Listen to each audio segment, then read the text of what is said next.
urabona ko Vestine bamwirukanye muri ADPR ngo kubera gukunda umugabo utari wo muri ADPR.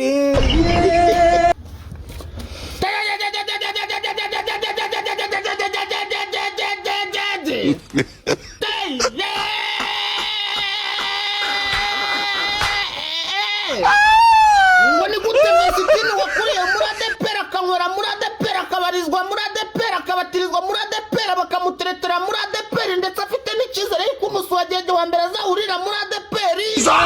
Karenge ADPR yishingikirijeho n'umubyaka isengeramo imyaka ye yose y'ubuzima bwe imukimbije.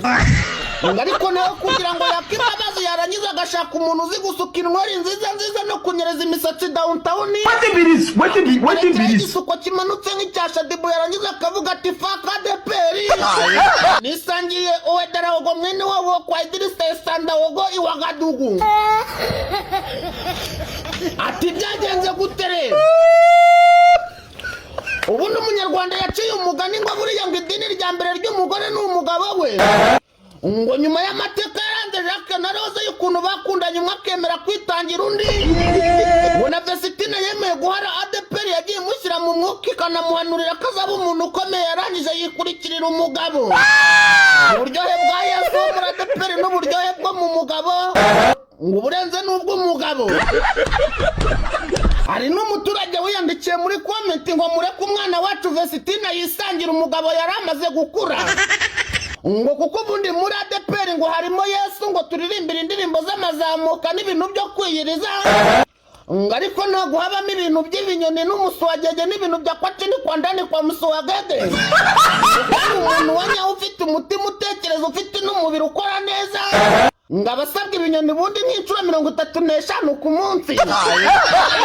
Ubundi bijya gutangira umuntu bita Vestine yari umwizera nk'abandi. Ngo yasirimbiraga muri ADPR agatanga icya 10 n'amaturo muri ADPR. Unanditse agaharizwa muri ADPR. Ibyo byose yabikurikizaga neza inyuguti ku nyuguti. Ngo kugeza umutima wahindiyemo umuntu bita Uwederawogo mwene wabo wa Idrissa Sandawogo uturutse Uwagadugu. Ubwo Uwederawogo na Vestine biyemeza kurushinga korari yose arabenga urusisiro rwose arabenga. Yarangije Vestine abaza Uwederawogo ati nyamuneka ndi umwana wa ADPR ibyo tuzakora byose ubukwe tuzakora tuzasezeranira muri ADPR. Uwederawogo areba Vestine arangije araseka cyane akubita agatwenge kurumenesha. Yinjira mu mutima ngo umwana ufite nyashi nk'izi nubwo yambwira ngo dusezeranire mu babudisite cyangwa mu bapfumu nabyemera.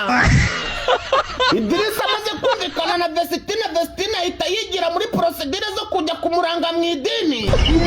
Ngo kwikubitira ese yikoza ahantu bita kuri paruwase. Ngabwiye pasiteri wo kuri paruwase ati njye mfite umugabo wo muri Burkina Faso tugiye gushakana. Pasiteri aravuga ati hadati iki kirego kirandenze. Ati n'ubwa mbere naba ngiye gushakanisha abanyamahanga ngaho yerekera ku rurembo ngo haye transfert. Maze Vestine yikoreje ku rurembo barangije baramubwira ati ubu bukwe ni mpuzamahanga ntago nabwishoramo. Pasiteri wo ku rurembo arangije amubwira ati nyamara ajya ku rwego rw'igihugu. Ubwo Vestine asokoza agasatsi ke kari kakiri nk'aka kanjye nifitiye ku mutwe yerekeza ku rwego rw'igihugu. Agezeyo umushumba wo ku rwego rw'igihugu arangije aravuga ati Vestine amakuru y'ubukwe bwawe nayakuru ugiye gushakana n'umunyamahanga. Ati n'ubukwe bugiye guhuza wowe w'umunyarwanda na Uwederawogo wo muri Burkina Faso. Ubukwe mpuzamahanga rero sindi bubigarukeho. Rero nasabwa ibintu bigiye gukurikira. Ati arasabwa Rwanda Revenue yo muri Burkina Faso na Rwanda Revenue yo mu Rwanda kugira ngo ubu bukwe buzasoreshwa neza. Ati kandi urasabwa yuko ibi bintu byakwinjiramo na Minisiteri y'Ububanyi n'Amahanga bita Minafete. Ati kuko ubukwe burambukiranya imipaka. Ati ikindi gikurikiyeho rero urabanza udusuzumire neza ko uyu muvandimwe atari umuyisilamu wo kwa Muhammadi. Ati kuko ADPR ishingirana ADPR muzima. Nuko umukuru wa ADPR ku rwego rw'igihugu atuma Vestine ati genda utubwirire Uwederawogo agende muri Burkina Faso Iwagadugu tuzanira icyemezo kigaragaza yuko Yesu wo muri ADPR yo mu Rwanda twikarenze anakomoka ku ntumwa. Naho Yesu wo muri Burkina Faso ari uw'ubufu. Ati kandi icyo cyemezo wihangana ukizana gisinyeho na perezida w'urukiko rwo muri Burkina Faso Iwagadugu. Uwederawogo kubera yuko yakundaga Vesitini icyemezo aragenda arakizana muri kwa kuruhuka kavuna kwawe Darawogo akigeze mu Rwanda baramubwira ati ariko twakureye amakuru y'umwana wacu Vesitini waguteye inda ati kandi muri ADEPR ni kwagushingiranya warateye inda ibyo ntabwo tubikunda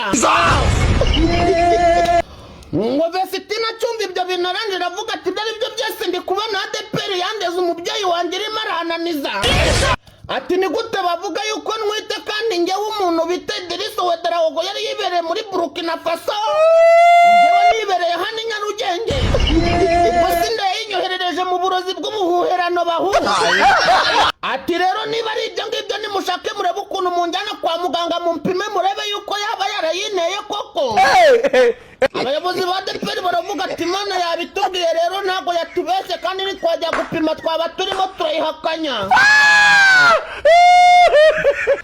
ati nyuma y'ayo magambo ya Vesitini ADEPR yahise igenda ikora inama y'igitaraganya nk'imwe yo kwa Pilato barangije bafata umwanzuro wo kumwirukana muri ADEPR mu kinyarwanda cyiza cyo mu idini babyita kumutinga naho mu kinyarwanda cy'imihanda babyita kumuturumbura ubwo rero Vesitini ADEPR byarangiye bayimuturumbuyemo bategereza yuko nyamukobwa yahari umugabo we yabonye bimuvunnye narangiza akurikira ADEPR aravuga ngo faka ADEPR yigira mu bintu byo kwinyerereza imisatsi nka ba Shadibiyasi Vesitini ati reka nikoze muri kiripa zone bakiraho utuntu tw'uducongo twiza n'imisatsi bayinyereze nk'iza Shadibu bashyiraho n'amanweri meza arambuye ati kuko ADEPR irandiye ayiwe ubu si ibintu bya ADEPR byo kuvuga ngo ntabwo twashingirana n'abayisilamu abayisilamu nta bagabo babamo ese ngo buriya ngo utari ADEPR ngo ntabwo bazamushingiranya reka ntagire mwiyumvire abagiye kuri paruwase yakubise kuri paruwase abahaye inkuru y'ubukwe abasobanura ko ari umunyamahanga niba ari bwo hari kuri paruwase bari bumvisha umukobwa ugiye gusabwa n'umunyamahanga bati ibyo biraturenze no kujya ku rurembo Vesitini akacikaci no ku rurembo arababwiye ati mfite umugabo bati nuwo mu kahe gace bati mu Burkina Faso umushumba ururembo ati mukujya kureba Ndayizeye umuvugizi w'itorero rya ADEPR ku rwego rw'igihugu ati ubwo bibaye ibyo mu bihugu ntago bikiri iby'indembo abantu bagenda bahunga inshingano gucyo ariko biza kugera kuri nyakubahwa we ntabwo yazihunze aramubaza ati uwo mugabo ateye ati aravuga ati ni umugabo w'ibigango nyine nakunze nuwo mu kihe gihugu ati Burkina Faso ese ko bambwiye ko ari umusilamu njyewe n'ikintu nibaza ni bande bazana amakuru nyirayahari arabaza ati ninde wazanye amakuru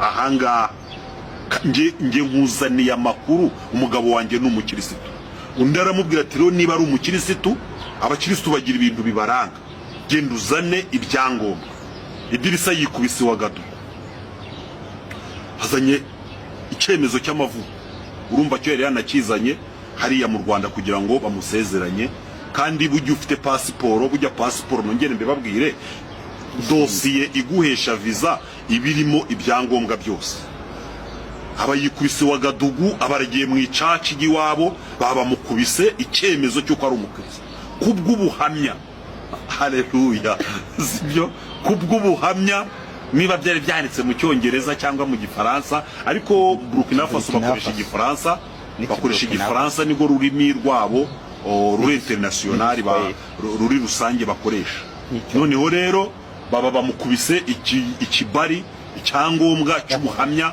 bw'uko ari umukirisitu abarakizanye akigejeje mu Rwanda Vesitini akacikaci no kwa pasiteri atanze rekomandasiyo ayitanze barayisuzuma niba baravuze bati umunyamafaranga ari igihe yaba yayiguze niba baravuze bati umunyamafaranga ari igihe wenda n'iri dini bya bindi byo kunena bavuga ngo abantu baba bakizwa wenda naho mu idini runaka gusa abandi bakizwa ariko Vesitini arababwira ati ntabwo muri Burkina Faso haba ya ADEPR kandi ko kwa ADEPR iri yaraye inyuma bugivuga Rwanda bujya ni Rwanda nta handi hantu mu kwisi haba ADEPR uretse Bugande niho bari bagirageje gufungura y'ururembo ariko narwo ntekereza ko rutagikora kuko amakuru ariho nuko nyine hajemo ibibazo abagande bakarushimuta ubu ryabaye itorero risanzwe ry'Ubugande ntago rikigengwa na ADPR. Ahandi hantu hari ADPR ni ururembe ifite Buraya hariya mu Bufaransa ndetse no mu bice by'Ububirigi, niho hantu hari ADPR n'utundi tuntu tw'udushami duto tuba muri za Canada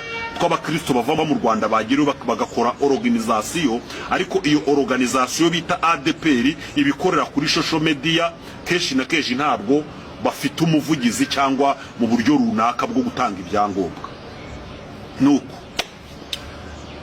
birangira rero ibyangombwa bya Idirisa babyanze. Vestine aravuga ati ni igiki gituma mwanga kunshingira? Baramubwira batura twite. Vestine ati se ndatwite mwapimye tugende kwa muganga, bati ntago twe dukorana n'abaganga, icyo tuzi nuko amakuru ahwihwisa nuko agize gute utwite. Ibyo bintu rero Vestine biramucanga, bimaje kumucanga nuko Vestine niko gufata icyemezo ajya ahagaragara aravuga ati ku itariki zingahera ni ku itariki zingahe 29 ku itariki 29 z'ukwezi kwa gatatu Vestine nibwo agiye ahagaragara aravuga ati umubyeyi wanjye ADPR itorero navukiyemo rikandera nkagira ku rwego ngezeho, mbabajwe nuko ari ryo rimbabaje agahinda gakomeye rikantera umubabaro ntazakira mu buzima bwanjye. Abantu batise Vestine itorero rikubabaje gute ko nta mburunda rigira itorero, ko ni ikihe kibazo ugiranye n'itorero? Aravuga ati kuba itorero ryanjye ryanga kunshingira rivuga ko ntwite umwana mu nda ntagaragara. Ese ubu ngubu koko kuki barebesha ibitekerezo? Kuba itorero ryanga umugabo wanjye yazanye ibyangombwa by'uko ari umukristo rikanga kunshingira, itorero rirambabaje, ngira ngo arisezera ku mugaragaro. Ariko atararisezera ngira ngo hajemo izo saga bigera ku bashumba baterana amagambo, nibwo inama ya ADPR yateranaga banzura ko Vestine aho kumushingira ahubwo bagize gute bamuciye. Ubu Vestine baramutenze mu itorero rya ADPR. Mu gitondo Vestine abyuka ajya muri salon de coiffure ashyiraho meshi, arangije nuko aravuga ati umubyeyi yarandiye.